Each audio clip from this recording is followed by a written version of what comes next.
Hello all, இன்றைக்கி ஃப்ரைடேன்றதால மார்னிங்கே போயிட்டு ஹேர் வாஷ் பண்ணிவிட்டு வந்துட்டேன். நான் குளிக்க போகும்போதே பாப்பா தூங்க வச்சுட்டு தான் போனேன். குளித்து முடிச்சுட்டு வரும்போது பாப்பா எழுந்திரிச்சிட்டாங்க. சரின்னு சொல்லிவிட்டு அவங்களையும் கொஞ்சம் நேரம் விளையாட்டு காட்டிகிட்டு இருந்தேன், இல்லைன்னா அழ ஆரம்பிச்சிருவாங்க. கொஞ்சம் அவங்கள டைவர்ட் பண்ணி விட்டுட்டு கிச்சனுக்கும் போயாச்சு.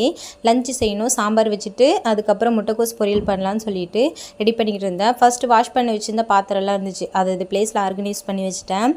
மோஸ்ட்லி வெள்ளிக்கிழமை செவ்வாய்க்கிழமை எல்லார் வீட்லேயுமே வந்து சாம்பாராக தான் இருக்கும். நானும் அதே தான் ஃபாலோ பண்ணிகிட்டு இருக்கிறேன். இது ஒரு வியாதி மாதிரியே ஆயிடுச்சு. சமைச்சிட்டு இருக்கும்போது சமைச்சு முடிச்சதுக்கப்புறமும் சமைக்க போகிறதுக்கு முன்னாடியும் கிச்சனை க்ளீன் பண்ணி தொடச்சிக்கிட்டே இருப்பேன்.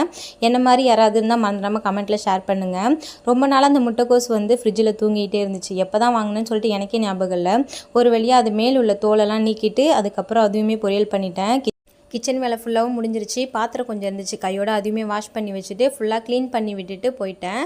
கொஞ்சம் ஆப்பிள் இருந்துச்சு, அதை வச்சு ஒரு ஸ்மூதி மாதிரி ரெடி பண்ணி குடிச்சிட்டு ஹஸ்பண்ட் வந்ததும் லஞ்சுமே சூப்பராக சாப்பிட்ருந்தோம். வ்ளாக் பிடிச்சிருந்தால் லைக் பண்ணி ஷேர் பண்ணுங்கள். நாளைக்கு வீடியோவில் பார்க்கலாம்.